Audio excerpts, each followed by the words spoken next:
So இதை வெப்பனாக எடுக்க சொல்லி இந்த பக்கம் அதிமுகவின் எடப்பாடி தான் வந்து புஷ் பண்ணிட்டு இருக்கிறதா நம்மளுக்கு ஒரு தகவல் இருக்குது. அப்படி அது வந்து உண்மையாகும் பட்சத்தில் உளவுத்துறை மூலமாக முதலமைச்சருக்கு அது கன்ஃபார்ம் ஆகுதுன்னா முதலமைச்சர் கொடநாடு மேட்டரை கையில் எடுப்பாரா? அதிமுக முன்னாள் அமைச்சர்கள் மேலே இருக்கிற கண்டென்ட்டை அவங்க லைவ் பண்ணுவாங்களா?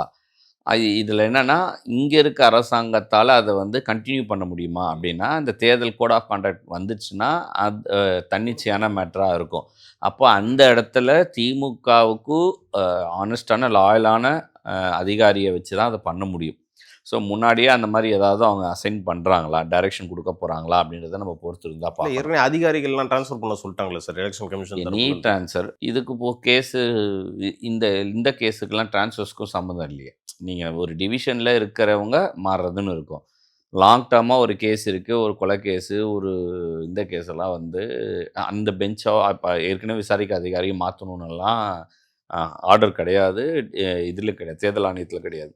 அரசாங்கம் தான் அவங்க சரியாக பண்ணலன்னா மாற்றலாமே தவிர இது வாய்ப்பில்லை. ஸோ அவங்க எதாவது ஸ்ட்ராங்காக வச்சுருந்து அவங்க கவுண்டர் கொடுக்க போகிறாங்களா அப்படின்ற ஒரு விஷயம் ஒன்று இருக்குது.